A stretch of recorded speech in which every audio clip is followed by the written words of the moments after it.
रात के 12 बज चुके हैं। ज्यादातर लोग अपने घरों में सो चुके हैं, पर एक छोटा सा एक रूम किचन अभी भी जाग रहा है। खिड़की से हल्की हवा आ रही है और मेज पर रखे टिफिन बॉक्स में पराठे और अचार की खुशबू फैल रही है। रिया ने अपने बेटे आरव को अब भी सुलाया है। उसके माथे पर किस करके धीरे से पंखा चालू किया और अपने बैग से हेडफोन और आईडी कार्ड निकला।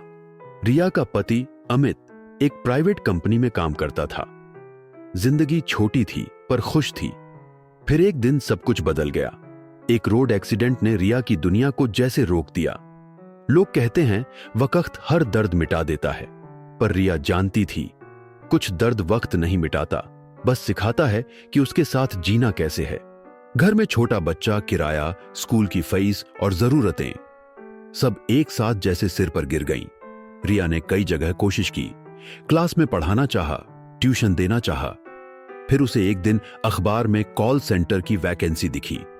लिखा था रात की शिफ्ट, महिलाओं के लिए सेफ कैब सर्विस उपलब्ध। रिया ने मन ही मन कहा, अगर जिंदगी अंधेरी है तो क्यों ना मैं भी अंधेरे में ही रोशनी ढूंढ लूं। पहली रात सब कुछ नया था। ऑफिस के गेट पर सिक्योरिटी गार्ड ने मुस्कुराकर कहा, मैडम नाइट शिफ्ट? रिया ने हां में सिर हिलाया, पर अंदर दिल कांप रहा था। ऑफिस के अंदर हर सीट पर लोग हेडफोन लगाए बोल रहे थे, हेलो सर, कैसे मैं आपकी मदद कर सकता हूं? Please hold for a moment. Riya के सामने सिस्टम था, स्क्रीन पर नाम, लाइट्स, टाइम जोन। वो हर हेलो के साथ एक डर निगल रही थी, लेकिन हर थैंक यू के साथ थोड़ा हौसला पा रही थी। पहली कॉल के बाद वो मुस्कुराई, जैसे खुद से कह रही हो, देखा तू कर सकती है। धीरे धीरे रिया उस कॉल सेंटर की सबसे भरोसेमंद एजेंट बन गई। हर रात उसकी आवाज किसी अनजान ग्राहक के लिए मदद बनती, पर उसके लिए वो आवाज हिम्मत की गूंज थी। उसके कॉल्स की परफॉर्मेंस इतनी अच्छी थी कि एक दिन सुपरवाइजर ने सबके सामने कहा, रिया तुम हमारी टीम की नाइट स्टार हो। सारे लोग तालियां बजाने लगे। रिया के चेहरे पर एक छोटी सी मुस्कान थी, पर अंदर आंसू उमड़ आए, क्योंकि यह सिर्फ एक जॉब का सम्मान नहीं था, यह खुद पर भरोसा लौटने का पल था। ऑफिस में सब ठीक चल रहा था, पर बाहर की दुनिया अब भी वैसी ही थी। पड़ोसी और रिश्तेदार अक्सर कहते, रात में काम करती है, अच्छा नहीं लगता। बच्चा अकेला रहता है घर पर। रिया सिर्फ मुस्कुरा देती, क्योंकि जवाब देने से ज्यादा मुश्किल होता है हर बार खुद को समझाना कि तुम गलत नहीं हो।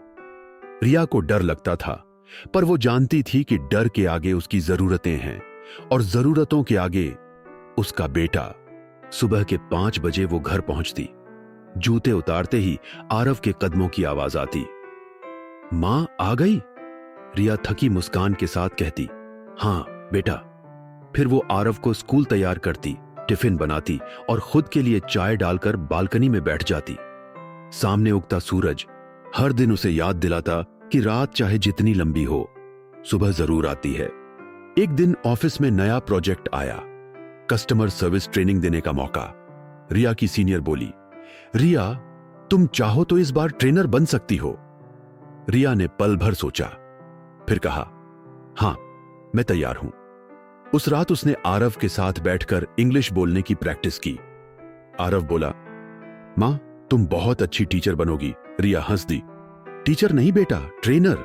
अगले महीने जब उसने नए कर्मचारियों को ट्रेनिंग दी तो लोगों ने कहा, मैम आप हमारी इंस्पिरेशन हैं। रिया ने मुस्कुराकर कहा, मैं कोई हीरो नहीं हूं, बस एक मां हूं जो हारना नहीं जानती। एक दिन कॉल सेंटर में एम्प्लॉय ऑफ द ईयर का ऐलान हुआ, और आखिर में जो नाम चमका वो था रिया शर्मा। सारा फ्लोर तालियों से गूंज उठा। रिया स्टेज पर गई, अवार्ड लिया। उसकी आंखों से आंसू गिरे, पर उन आंसुओं में शर्म नहीं, गर्व था। अब रिया के चेहरे पर वही चमक है जो किसी को नींद से जगाने नहीं, बल्कि खुद को जगाने से आती है। कभी कभी कैब की खिड़की से बाहर देखते हुए वो सोचती है, कितनी और औरतें होंगी जो अभी किसी ऑफिस में कॉल उठा रही होंगी।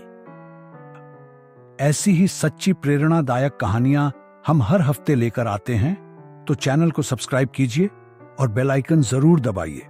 मिलते हैं अगली कहानी में। जहां जिंदगी के आंसू हौसले में बदलते हैं।